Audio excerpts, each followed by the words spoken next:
Halo semuanya, kalau kita ngomongin hari pertama sekolah di Indonesia, perasaannya pasti campur aduk ya. Ada senangnya, tapi ada juga cemasnya. Nah, tapi tahu nggak sih, sekarang lagi ada perubahan besar-besaran loh. Era perpeloncoan yang bikin deg-degan itu mau diganti sama sambutan yang jauh lebih hangat. Yuk kita lihat gimana sih sekolah-sekolah di Indonesia ini bertransformasi jadi tempat yang makin ramah buat anak-anak. Nah, biar kita benar-benar ngerasain perubahannya, gimana kalau kita intip dari cerita sebuah keluarga? Oke, kenalan dulu ya. Ini ada Kakang, umurnya 4 tahun, dan kakaknya si Akil 10 tahun. Kita bakal ikutin nih serunya persiapan hari pertama mereka sekolah yang pastinya penuh semangat dan ya sedikit heboh khas keluarga. Jadi gini, ceritanya dimulai dari sebuah pesan WhatsApp yang lucu banget. Bunyinya, "Nu lain calik, ieu mah asik goyang." Nah, buat yang nggak ngerti bahasa Sunda, artinya tuh yang lain pada duduk, yang ini malah asyik goyang. Dan yang ini tuh siapa lagi kalau bukan si Kakang, si bungsu yang umurnya baru 4 tahun. Ini hari pertamanya di PAUD loh. Jadi kebayangkan, teman-temannya lagi anteng duduk manis, dia malah asyik joget sendiri. Bener-bener potret semangat anak-anak yang polos banget ya. Kalau kita mundur sedikit ke malam sebelumnya, wah, beda banget deh suasana antara dua kakak beradik ini. Di satu sisi ada Kakang yang super semangat buat sekolah, di sisi lain ada kakaknya, Aa Akil, yang udah lebih serius gitu. Dia sibuk nyiapin topi sama selempang Ayo Membaca buat acara MPLS-nya, atau masa pengenalan lingkungan sekolah. Pemandangan kayak gini pasti banyak banget ya di rumah-rumah kita pas momen masuk sekolah. Oke, dari cerita seru Kakang dan Akil, sekarang yuk kita coba lihat gambaran yang lebih besarnya. Karena di balik hari pertama mereka, sebenarnya ada kebijakan-kebijakan baru yang ngaruh banget. Nggak cuma buat mereka, tapi juga buat jutaan siswa lain di seluruh Jawa Barat. Nah, salah satu perubahan yang cukup heboh dibicarain di Jawa Barat itu soal jam masuk sekolah. Ada usulan buat memajukan jamnya jadi jam setengah 7 pagi. Tujuannya apa sih? Katanya sih, biar pas sama ritme belajar anak-anak yang dianggap lebih fresh di pagi hari. Tapi, ya namanya juga kebijakan, implementasinya di lapangan tuh nggak selalu mulus. Contohnya nih, Kabupaten Bogor. Meskipun gubernur udah ngasih instruksi, mereka milih buat nggak ikutin. Jadi sekolah-sekolah di sana tetap masuk jam 7. Kenapa? Ya karena mereka merasa kondisi lokalnya beda. Ini jadi contoh nyata banget gimana otonomi daerah bikin penerapan kebijakan itu jadi ya lebih kompleks. Kementerian Pendidikan sendiri juga ikut ngasih pandangan loh soal ini. Kata mereka, tunggu dulu, sebelum nerapin jam masuk lebih pagi, ada beberapa syarat penting yang harus dipikirin matang-matang. Misalnya, jam setengah 7 itu jalanan udah cukup terang belum? Terus, transportasi umum buat anak-anak udah ada dan aman nggak? Ini kan pertanyaan-pertanyaan praktis yang penting banget dan nggak bisa dianggap remeh. Nah sekarang kita masuk ke jantung perubahannya nih, yaitu sebuah pendekatan baru buat masa orientasi sekolah yang namanya MPLS Ramah. Lupakan deh perpeloncoan, fokusnya sekarang adalah gimana caranya menciptakan lingkungan yang positif dan menyenangkan, benar-benar dari hari pertama.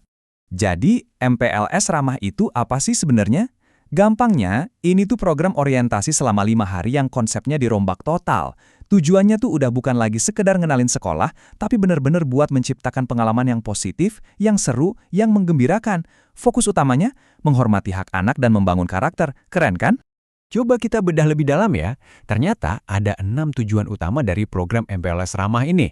Jadi, ini bukan cuma soal nunjukin mana perpus, mana kantin, tapi jauh lebih dari itu. Tujuannya itu buat ngebangun karakter, bantu siswa baru beradaptasi, ngenalin lingkungan sekolah, ngejelasin kurikulum, sampai mengidentifikasi kebutuhan belajar tiap anak. Wah, bener-bener komprehensif banget ya pendekatannya. Nah, pastinya, biar orientasi ini benar-benar ramah sesuai namanya, harus ada aturan main yang jelas. Ada hal-hal yang dilarang keras buat dilakuin. Ini nih yang jadi pembeda utamanya dari praktik-praktik orientasi zaman dulu yang kadang, ya gitu deh. Aturan barunya ini tegas banget. Pertama, nggak boleh lagi tuh ada tugas-tugas aneh yang nggak nyambung sama pendidikan. Kedua, segala bentuk kekerasan, baik fisik, verbal, ataupun psikologis itu dilarang keras. Ketiga, semua kegiatan wajib diawasi langsung sama guru. Dan yang terakhir, nggak ada lagi pakai atribut-atribut aneh yang bikin malu. Intinya, semua kembali ke tujuan utama, pendidikan, keamanan, dan menjaga martabat siswa. Dan kalau kita tarik benang merahnya, kebijakan MPLS Ramah ini sebenarnya nyambung banget loh sama isu yang lebih gede dan super penting. Pencegahan bullying atau perundungan di sekolah. Jadi tujuannya itu lebih dalam, yaitu menciptakan lingkungan sekolah yang benar-benar aman dari akarnya. Nah, ini ada satu fakta yang mungkin bakal bikin kaget. Tahu nggak sih, menurut seorang master trainer dari Pisgen, ternyata 80% insiden perundungan itu terjadi tanpa niat jahat alias nggak disengaja. 80%. Ini nunjukin betapa pentingnya kita semua buat sadar dan paham apa sih sebenarnya perundungan itu. Oke, jadi biar kita paham banget soal bullying, kuncinya itu ada di satu konsep, power imbalance, atau ketidakseimbangan kekuatan. Perundungan itu baru terjadi kalau ada satu pihak yang posisinya lebih kuat, entah itu secara fisik, sosial, atau lainnya, dan dia menggunakan kekuatan itu untuk membuat pihak lain merasa lemah dan gak berdaya. Itu intinya. Ada satu analogi yang menurut saya keren banget buat ngejelasin cara ngatasin bullying. Gini katanya, kalau kamu makan bubur panas, kamu mulai dari pinggirnya yang lebih dingin. Nah, sama kayak nangani bullying, kita nggak bisa langsung hajar pelakunya. Strateginya justru mulai dari pinggirannya, yaitu mereka yang cuma nonton atau jadi pendukung pasif. Ajak mereka buat jadi pembela korban. Nah, disitulah kuncinya, buat mengubah seluruh dinamika sosial di sekolah. Dan perlu diingat ya, bullying itu gak selalu soal pukul-pukulan. Sering banget bullying itu dimulai dari bibit-bibit kecil yang kadang kita anggap sepele. Misalnya nih, ngegosip, ngejek bentuk tubuh atau body shaming, ngasih julukan aneh, sampai ngucilin temen. Perilaku kayak gini nih, kalau dibiarin, bisa tumbuh jadi masalah yang gede banget. Jadi ini yang harus diwaspadai banget sama orang tua dan para guru. Oke, setelah kita ngobrolin soal kebijakan dan konsep-konsep yang besar, yuk kita balik lagi ke cerita Kakang dan Akil. Kita lihat gimana sih semua ini diterapin di dunia nyata, di dalam kelas mereka. Nah, di akhir hari pertama mereka, suasana rumah jadi rame sama cerita-cerita seru. Si AA Akil semangat banget cerita soal parade Ayo Membacanya. Terus si Kakang dengan imajinasinya yang liar tiba-tiba ngejelasin kalau ke atas itu pakai pesawat, kalau ke bawah pakai roket. Lucu banget kan? Ini nih bukti paling nyata kalau hari pertama mereka di sekolah itu benar-benar positif dan menyenangkan. Jadi, apa sih rahasianya? Kenapa mereka bisa sebahagia itu? Jawabannya satu, guru. Ya, guru mereka. Mereka bisa nyaman dan semangat karena guru-gurunya berhasil menciptakan suasana yang hangat, yang ramah. Inilah kekuatan guru hebat. Mereka bisa mengubah sekolah yang tadinya cuma tempat belajar, jadi kayak rumah kedua, tempat di mana anak-anak bisa tumbuh dan merasa aman. Ada kutipan bagus dari William Arthur Ward yang rasanya pas banget buat nutup cerita ini.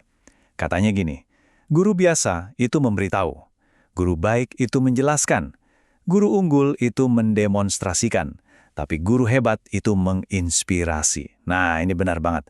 Pada akhirnya, semua kebijakan, semua aturan itu cuma alat. Yang benar-benar bikin perubahan itu ya para guru yang bisa menginspirasi murid-muridnya. Dan ini juga membawa kita ke pertanyaan terakhir buat Anda semua. Coba deh ingat-ingat lagi perjalanan sekolah Anda dulu. Siapa guru yang paling berkesan, yang ninggalin jejak, dan yang paling menginspirasi hidup Anda sampai sekarang? Itulah kekuatan sejati seorang pendidik. Terima kasih sudah menyimak.